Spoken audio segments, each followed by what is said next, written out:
Welcome back. In this video lecture, we are going to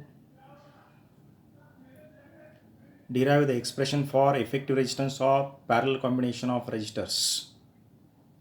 In the previous video, we have learned that the effective resistance of series combination. In this case, we have to derive the expression for effective resistance of parallel combination of resistors. Now let us consider three resistors of resistance, say R1,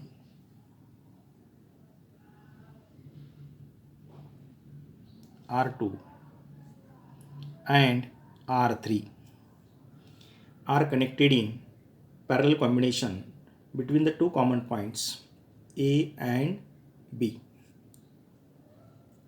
V be the total potential difference applied across the combination AB.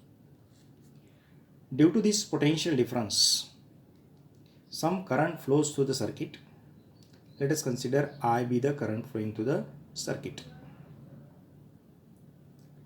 In this case, potential difference applied across the combination is V.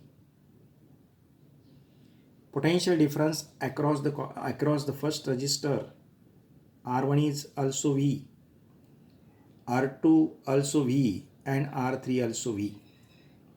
Means potential difference across each resistance is same, that is equal to V, total potential difference. But current flowing through each resistance is different. Because say here, due to this potential difference, current I flows through the circuit. At point A, it divides into three branches.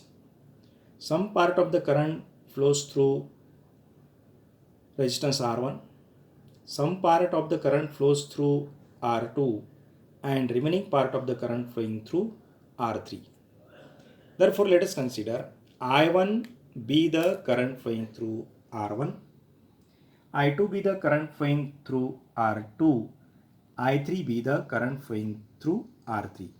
Therefore, total current flowing through the circuit can be written as I is equal to I1 plus I2 plus I3. Total current I is equal to I1 plus I2 plus I3, say equation number 1. But according to the Ohm's law, V is given by I into R. According to the Ohm's law, we can write V is equal to I into R. We can write V is equal to I into R. V means what? Potential difference. I is the current and R is the resistance. Now let us consider V be the total potential difference across the combination. I is the current, total current flowing through this combination, and say R is the total resistance of these three resistances, of these three resistors. Therefore, this effective resistance is, let us consider, is equal to Rp. Instead of R, it consider Rp. Therefore, V is equal to, we can write I into Rp. Therefore, I is equal to V divided by Rp. Rearranging this equation, we get I is equal to V divided by Rp.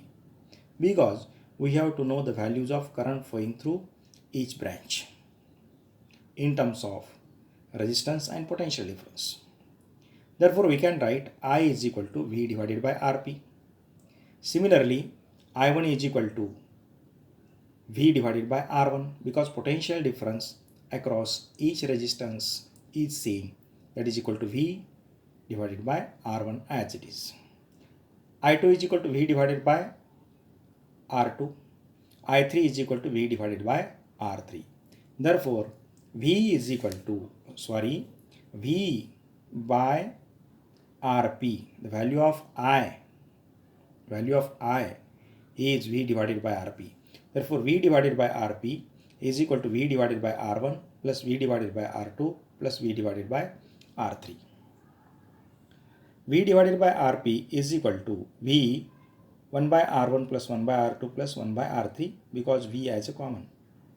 Dividing on both sides by V, this V and V will be get cancel. Only remains 1 divided by Rp is equal to 1 by R1 plus 1 by R2 plus 1 by R3. This is the expression for effective resistance of the parallel combination.